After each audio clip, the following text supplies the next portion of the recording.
Mira, sin duda la República Dominicana es un país que, como mismo señaló el Fondo Monetario Internacional, tiene 20 años que han mantenido un ritmo de crecimiento más o menos estable, de más de un 5% anual.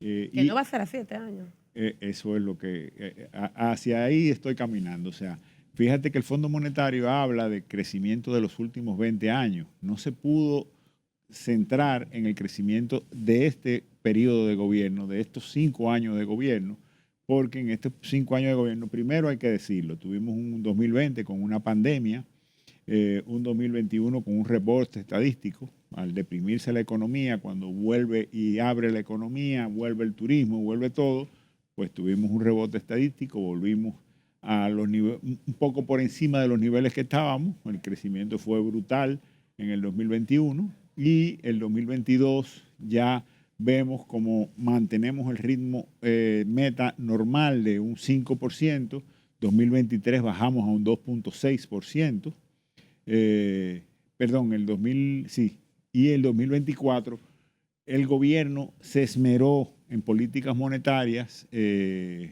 hizo concesiones para el sector construcción, y liberó encajes, bajó la tasa de interés de referencia y se mantuvo en el 2024 Bajó el haciendo... dólar, recuerdo yo. No, pero estoy hablando de 2024, todavía no 2025. En el 2024 hubo muchas maniobras de política monetaria tratando de incentivar el crecimiento de la economía y se logró que, a pesar de que en el 2023 crecimos un 2,6, en el 2024 volvimos a crecer alrededor de un 5%. Pero ya en este 2025 las políticas monetarias se muestran agotadas.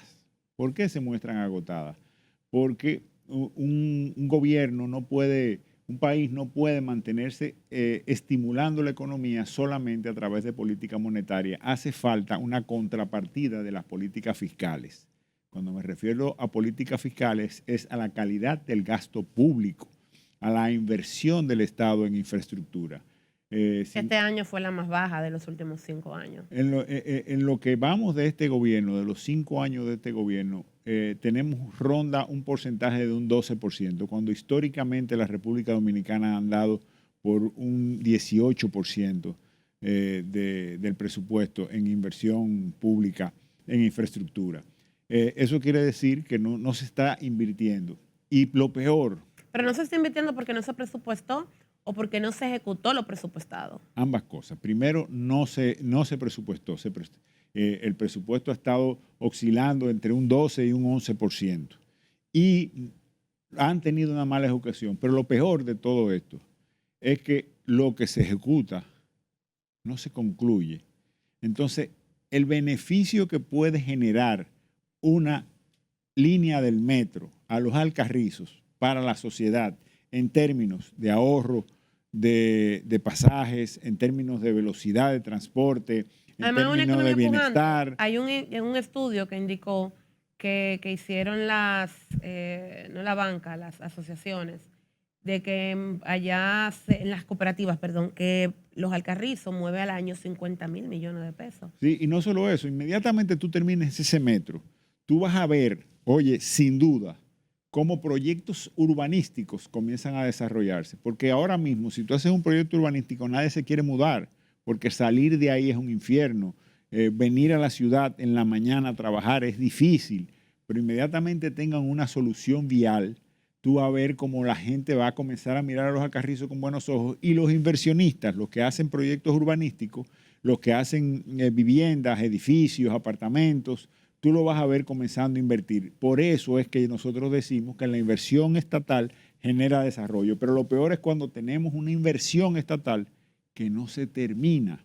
Cuando no se termina, tenemos unos números de que se invirtió un 11%, pero realmente no hay usufructo de parte de la sociedad porque la obra no está terminada. Y eso no solo pasa con el metro, sino que vemos algunas circunvalaciones, Kilómetro 9, por ejemplo. el kilómetro 9 que todavía no está totalmente terminado, la circunvalación de Baní apenas la terminamos ahora, 4 años después, se la entregaron comenzada. O sea, llevan un ritmo de construcción bastante lento, principalmente por eso, porque no ha asignado la cantidad presupuestaria.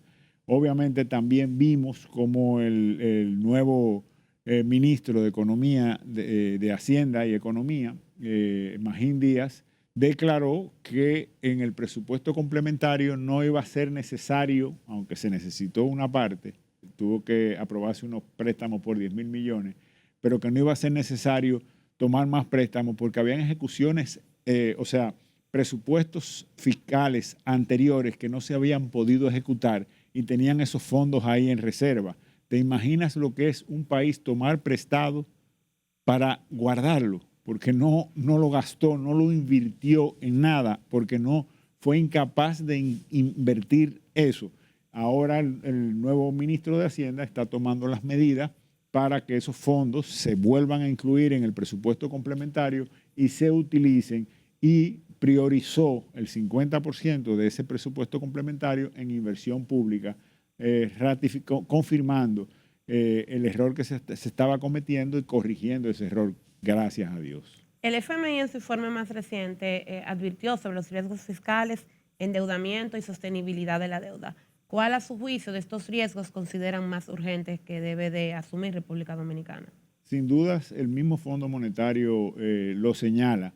Nosotros, donde tenemos un gran desafío, y que era una de las banderas de la entonces oposición PRM, era que decía que teníamos un déficit en el sector energético de casi 500 millones de dólares, 480, 490 en el 2019. Y eso era una crítica constante. Pero hoy estamos casi llegando a 2.000 millones de dólares. O sea, estamos hablando de que vamos a rebasar con toda seguridad este año los 90.000 millones de pesos en déficit del sector energético. Tenemos al ratón manejando el queso. Marrancini. Bueno. Una cosa que yo no lo entiendo. Si fuera un político que se la pasara entre gobiernos diferentes, fuera un... ¿Cómo que se le dice a los políticos cuando van de aquí para allá y de allá para acá? Tránfuga. Fuera un tránfuga. Pero los empresarios aparentemente pueden hacerlo y tienen patente de corso para... Sí, sin duda. Si había un problema y era Marrancini quien estaba ahí, pues no traiga a Marrancini para resolver el problema que él creó, que hoy es mucho más grande. Realmente la República Dominicana en ese sentido tiene que priorizar el déficit del sector energético. Nosotros acaban de someter el presupuesto de 2026 y en el presupuesto de 2026 prácticamente más del 30% del déficit corresponde al sector eléctrico. El déficit es de 280 y tenemos más o menos 90 que son del sector eléctrico. Sin dudas, estamos hablando de que el sector eléctrico debe ser una prioridad, y el Fondo Monetario también lo señala y lo especifica, porque el Fondo Monetario, si bien dijo que las cosas, porque fíjate qué pasa, en economía la percepción y lo positivo que la gente vea la economía genera mejor desenvolvimiento, Confianza. más desarrollo, genera confianza en los sectores económicos.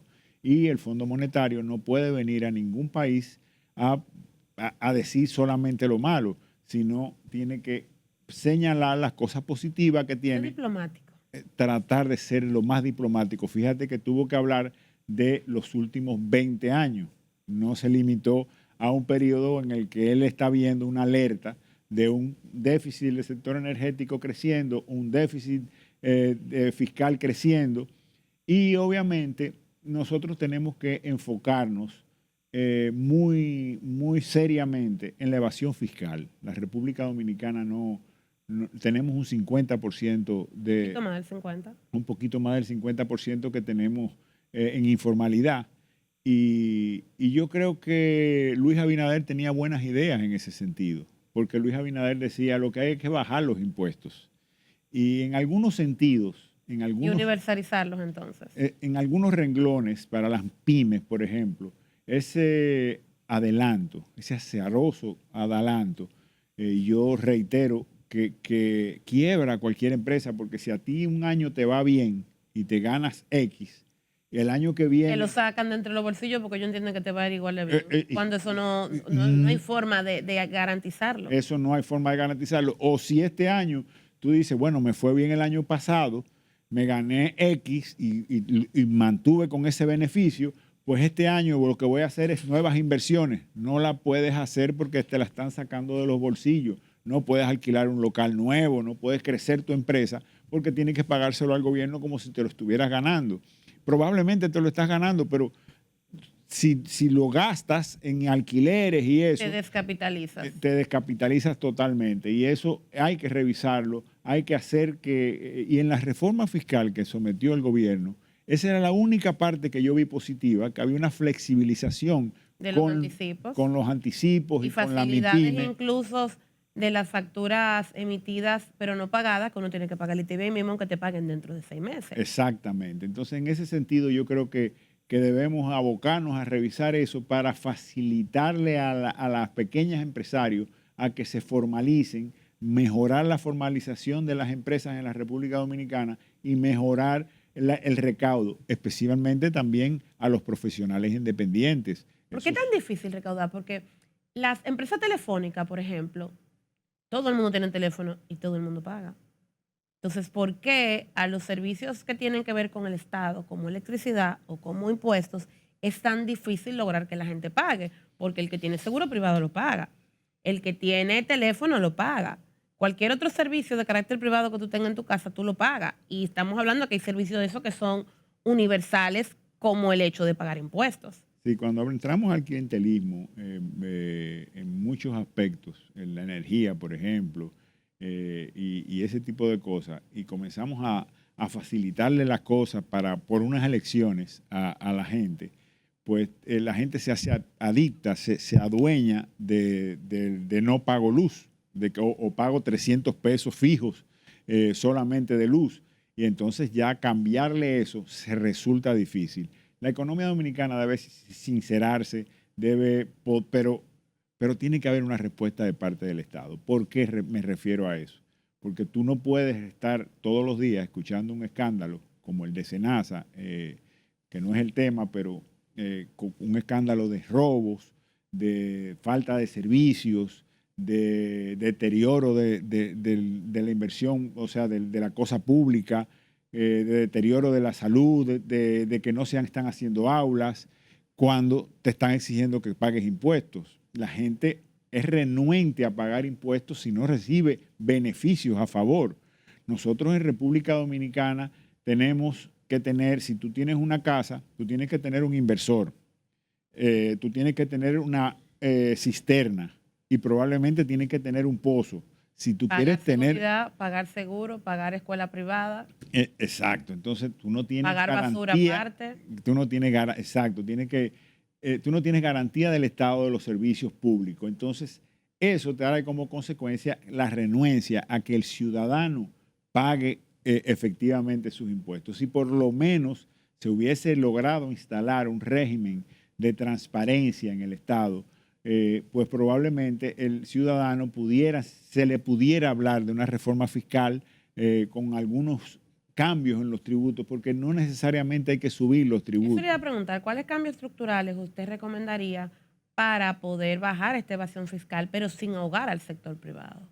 Ahí es que vamos, hay que flexibilizar la formalización de las pequeñas empresas, hay que fiscalizar al profesional independiente, que gana mucho dinero, un médico, un abogado, hay muchísimos profesionales independientes. Los profesionales independientes ganan mucho dinero, pero gastan mucho dinero porque entonces no reciben ningún servicio por parte del Estado. Sí, pero ¿cuál fue primero, el huevo o la gallina?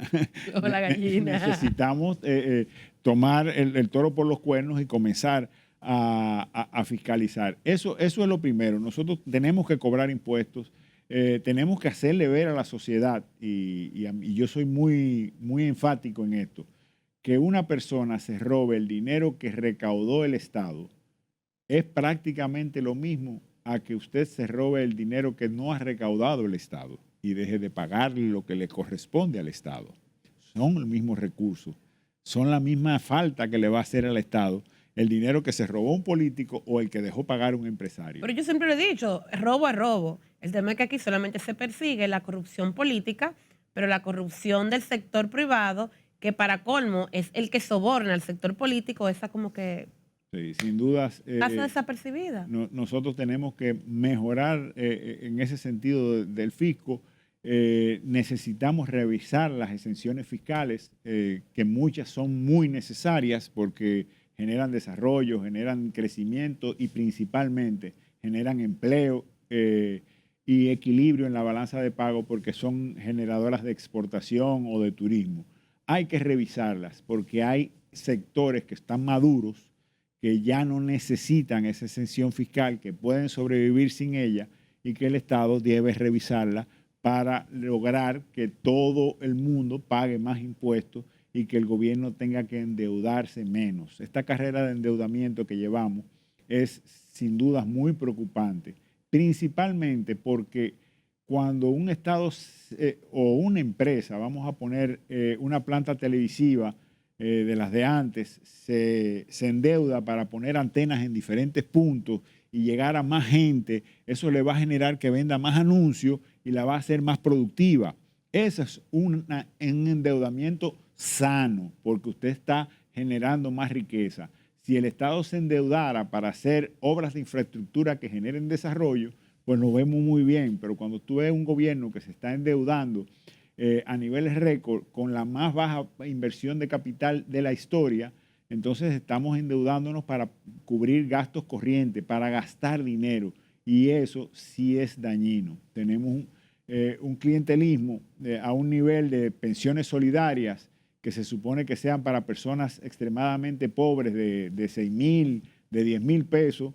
Tenemos ahora mismo 15,000 pensiones solidarias que suman casi 2,000 millones de pesos al año.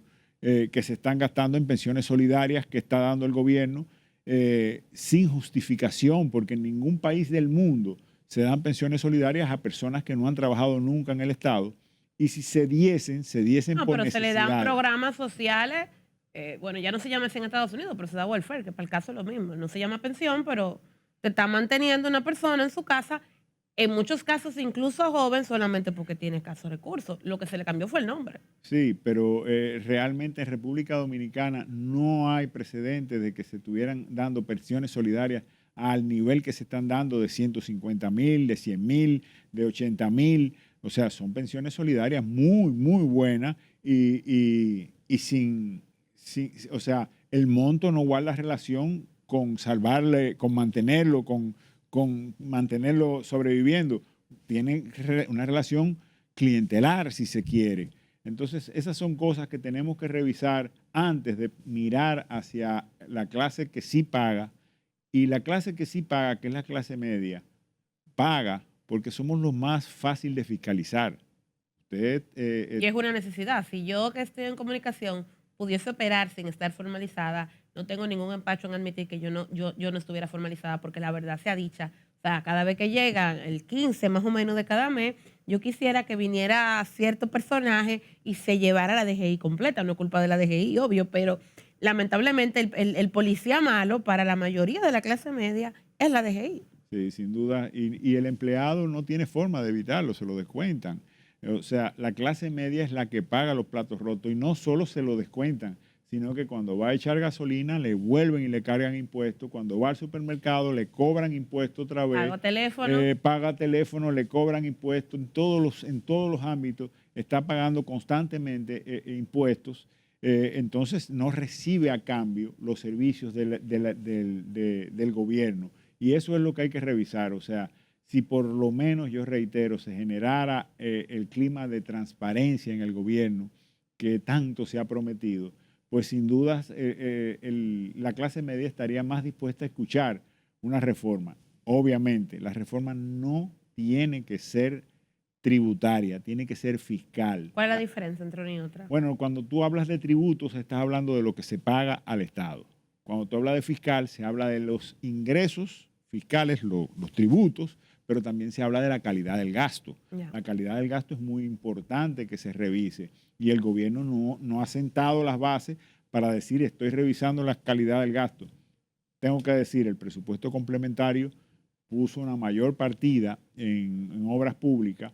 50%. El 50% de los 70,000 millones, el 50% lo puso en obras públicas. Tengo mis dudas de si serán capaces de ejecutarlo en los meses que quedan. Son Lo que, meses ya, 3 fíjate, meses ya. sí, pero a junio teníamos varios ministerios que tenían el 50% de la ejecución presupuestaria, porque habían sido incapaces. O sea, ha sido constante. Fíjate que en educación han tratado de devolver dinero del 4% en varios años. Miyagi lo intentó, sí. Sí, porque han sido incapaces de bien gastar esos recursos, porque se trata Y de no bien era que no gastarlos. hubiese la necesidad, porque en educación las necesidades son más que obvias. Pero con el Yo 4%, veo hasta con pena a Luis Miguel de Can, que es el que tiene que cargar ahora con un desastre consuetudinario, y al final de la jornada la gente no va a ver que lo que tiene son 6 meses ahí o menos. exacto. Está heredando una situación, pero realmente el 4% cuando se instauró a Danilo Medina, por ejemplo, que no es el político con el que más simpatice, Construyó aulas. pero le dio para construir aulas increíblemente una cantidad extraordinaria. Sin embargo, este gobierno no le está dando para dar mantenimiento a las aulas.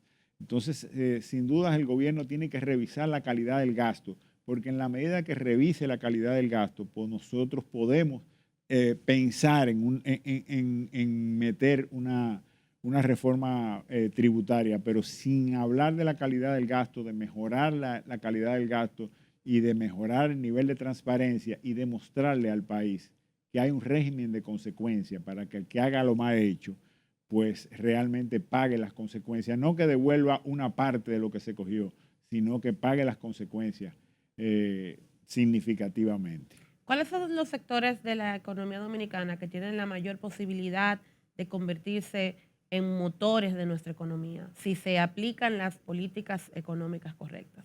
Mira, sin duda... Económica y política, porque a veces se necesita voluntad también. Yo voy a decir que la República Dominicana, sin duda, necesita hacer un pacto de toda la sociedad minero. ¿A qué me refiero con un pacto minero? República Dominicana es un país rico en productos mineros, tiene una riqueza extraordinaria en productos mineros. Pero no manufactura nada. Exacto. ¿En qué debe consistir ese pacto? Mira, el primer punto que debemos tratar es que la explotación minera en República Dominicana sea lo más amigable posible con el medio ambiente. Siempre va a haber algún daño ambiental, pero que sea lo más amigable y que se obligue a la restauración ambiental. ¿Qué es lo que no se hace? Que no se está haciendo en la República Dominicana. Eso es importantísimo. Lo segundo es que no podemos politizar una mina para pararla e impedir que se haga una explotación minera porque yo quiero ser alcalde y conseguí un grupo de gente y estoy diciendo que van a destruir nuestros ríos sin una base sustentada, sino politizando eso. Eso hay que tratar de evitarlo y eso se logra con un pacto minero de los sectores políticos y los sectores económicos de la República Dominicana. La minería puede ser uno de los motores más importantes del crecimiento económico. De hecho, lo ha hecho. Y si te fijas en los números de todas nuestras partidas, uno de los sectores que estaba más deprimido, que había decrecido más, era la minería en el 2024 y en el 2023. Eso quiere decir que eso ha incidido en el bajo crecimiento de nuestra economía. Ahora el oro está muy alto, está subiendo mucho gracias a los problemas que tiene el dólar y que la gente está prefiriendo resguardarse en oro y no en dólares. Entonces, eso está haciendo que el oro suba y nuestra minería por ese lado está mejorando. El sector construcción depende de las infraestructuras del gobierno. Cuando el gobierno habló de Pedernales, yo tengo entendido que alrededor de 12 cadenas levantaron la mano para ir allá. Hay ahora mismo creo que 5. Se están construyendo 5, las otras dijeron, espérame, necesito acueducto, necesito carretera, necesito aeropuerto. Ya tienen el acueducto. Necesita infraestructura de parte del gobierno para que mi inversión realmente Y sea no todos se rentable. arriesgaron. Ya tienen el acueducto, pero no todos se arriesgaron a esperar a que... Sí, el acueducto, tengo números y probablemente pueda satisfacer los hoteles que se están haciendo medianamente. O sea, yo creo que todavía Van hará a tener que falta, hacer otro. hará falta más porque es una zona seca, hay que decirlo. Sí. Es una zona bien seca. Entonces hay que buscarle soluciones antes de que tengamos un problema con un hotel o algo así. Sin dudas, eso es importantísimo, pero hace falta inversión del Estado, porque si pudiéramos tener 12 hoteles construyéndose, tenemos 5. Pero hay que aplaudir al actual gobierno en lo que se está haciendo en Pedernales. Sin duda, hacía falta que se hiciera esa promoción y se hiciera eso.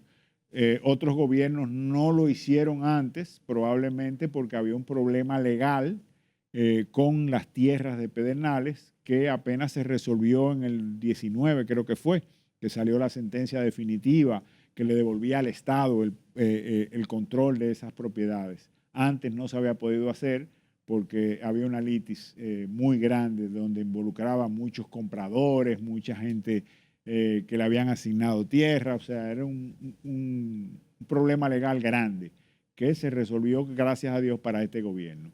Pero hace falta más inversión en infraestructura, hace falta un gobierno, porque fíjate, no solo son los sectores turísticos. Cuando tú haces un camino vecinal, tú te encuentras una finca que era improductiva, que de repente comienza a producir porque el señor tiene cómo llevar fertilizantes, cómo llevar semillas y cómo sacar sus frutos. Te encuentras que hacen un proyecto eólico, que hacen un proyecto solar, sencillamente porque hiciste un camino vecinal adecuado, bueno y duradero. Siempre que se hace una inversión pública se genera desarrollo, se genera crecimiento, se genera dinamismo económico durante la construcción y posteriormente a la construcción. Y por eso nosotros no satanizamos los préstamos. Yo digo, si tú tomas prestado para obras de infraestructura, está muy bien, porque ese préstamo lo va a pagar esta y las futuras generaciones, pero esa obra de infraestructura la va a disfrutar esta y futuras generaciones. Las otras mismas que están llamadas a pagar el préstamo. Malo es cuando tú tomas prestado y lo gastas en esta sola generación y le dejas el problema a la futura generación a pagar ese préstamo que no está generando ningún beneficio para la futura generación. Ya para terminar, se nos va a quedar la mitad del guión, así que va a tener que volver la mitad, el mes que viene para que hagamos la otra mitad. Con muchísimo Las gusto. alianzas público-privadas, ¿son buenas, son malas? ¿Son el negocio del capaperro? ¿Qué opinión le merece? Excelente opción para la inversión en infraestructura bien planificada. El problema es la corrupción. O sea, si vamos a hacer una carretera y yo digo, bueno, esa carretera necesito que me genere anualmente para yo tener un retorno de inversión adecuado, necesito que me genere 1.000 millones de pesos en peaje y no me lo genera, entonces yo te hice esa carretera, yo, el sector público, yo hice esa carretera, yo hice esa inversión y ese es el llamado peaje sombra, y estoy poniendo un ejemplo solamente, tú me das un peaje sombra, si no genero los 1.000, lo que me falte de los 1.000, tú me lo pagas. Y el Estado se ahorra el tomar un préstamo, el hacer una carretera, el no tener un retorno adecuado, sino que lo va poniendo poco a poco en el tiempo. Y cuando la carretera genere el flujo, como llegará a tener cualquier carretera, inmediatamente tenga el flujo, pues yo acabé de pagar eso. Sin embargo, lo que nos pasa es que nuestros políticos en la República Dominicana, los negocios que hacen es que ponen Siempre hay pérdidas y por lo tanto siempre hay peaje sombra. Exacto, o el peaje sombra está por encima de lo normal, encima de lo que es un retorno de inversión adecuado, y eso es lo malo. Pero igual pasa cuando hacen la obra con un préstamo. La obra la licitan y se la ganan por 1.000 millones de pesos y después termina costando 2.000 o 3.000 millones de pesos. Hay un aumento que es natural y normal, pero el doble ya eso no es natural. Exacto, entonces sin dudas lo que está mal no es la alianza público-privada, eso está muy bien y la inversión pública está muy bien. Componente humano. Lo que está mal es la estafa, es los malos ciudadanos, la gente sin escrúpulos que maneja la cosa pública. Sin dudas, esa es la parte mala, pero no podemos satanizar la alianza público-privada porque ha sido una solución en el mundo entero y ha funcionado adecuadamente en muchos países del mundo. Doctor, muchísimas gracias. Gracias a ti por la invitación, encantadísimo de haber estado contigo y con toda esa teleaudiencia que yo sé que te acompaña. Vámonos a una pausa comercial y enseguida regresamos con más de RD al Descubierto.